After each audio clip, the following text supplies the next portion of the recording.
নিলাম পাকশালাতে আপনাদের সবাইকে স্বাগত। গরমের দিনে ঠান্ডা ঠান্ডা পানীয় খেতে আমরা সকলেই পছন্দ করি। এই ভয়ঙ্কর গরমে বাইরে কোথাও গিয়ে বা বাইরে থেকে বাড়িতে ফিরে একটু ঠান্ডা কিছু খেলে অনেকটাই স্বস্তি পাওয়া যায়। তাই আজকে আমি দই লস্যির রেসিপি নিয়ে চলে এসেছি। খুব সহজে এবং খুবই কম সময়ে কিভাবে বানাবো চলুন দেখে নেওয়া যাক আমার আজকের এই ভিডিওতে। আমি দুই ধরনের লস্যি বানাবো, আর লস্যি বানানোর প্রধান উপকরণ হলো টক দই। একটি মিক্সিং গ্রাইন্ডারে 3 টেবিল চামচ পরিমাণ টক দই নিচ্ছি। এই দইটা আমার বাড়িতেই বানানো, খুবই ঠান্ডা, ফ্রিজে রাখা ছিল। প্রায় 1 কাপ গরুর দুধ আগে থেকে জাল করে ঠান্ডা করে নিয়েছি।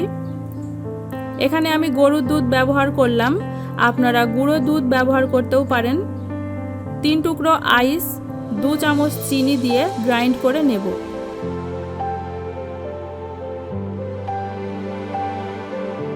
গ্রাইন্ড করা হয়ে গেছে। সার্ভ করার জন্য গ্লাসে ঢেলে নিচ্ছি। প্রথমটা হয়ে গেল, এবার দ্বিতীয়টা। এটা চকলেট ফ্লেভারের। মিক্সিং গ্রাইন্ডারে 3 টেবিল চামচ টক দই, 2 চামচ চিনি, একটি 20 টাকার ডেয়ারি মিল্ক চকলেট। চকলেটের জন্য এর টেস্ট খুব ভালো হবে, তাছাড়াও এতে চকলেটের ফ্লেভারটাও পাওয়া যাবে। প্রায় 1 কাপ দুধ, 3 টুকরো আইস দিয়ে গ্রাইন্ড করে নেব। বাচ্চারা অনেক সময় খেতে চায় না, কিন্তু এই লস্যিটা চকলেট ফ্লেভারের জন্য প্রত্যেক বাচ্চারই খুব পছন্দ হবে। গ্রাইন্ড করে নেওয়া হয়ে গেছে। দেখুন বন্ধুরা, কালারটা কত সুন্দর হয়েছে। সার্ভ করার জন্য গ্লাসে ঢেলে নিচ্ছি।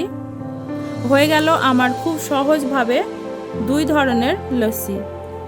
ডেকোরেশনের জন্য উপর দিয়ে কিছুটা কুচিয়ে নেওয়া আমন্ড ছড়িয়ে দিলাম। দেখতেও খুব সুন্দর লাগছে। এবার একদম রেডি। আমার আজকের এই ড্রিঙ্ক রেসিপি আপনাদের কাছে কেমন লেগেছে অবশ্যই জানাবেন। যদি ভালো হয়ে থাকে তাহলে বাড়িতে অবশ্যই একবার ট্রাই করে দেখতে পারেন। আমার চ্যানেলে নতুন বন্ধু হলে চ্যানেলটিকে অবশ্যই সাবস্ক্রাইব করে নেওয়ার অনুরোধ রইল। আজকের মতো এই পর্যন্তই। আবারও ফিরে আসবো অন্য কোনো রেসিপি নিয়ে। ততক্ষণে আপনারা সকলেই খুব ভালো থাকবেন, সুস্থ থাকবেন। ধন্যবাদ।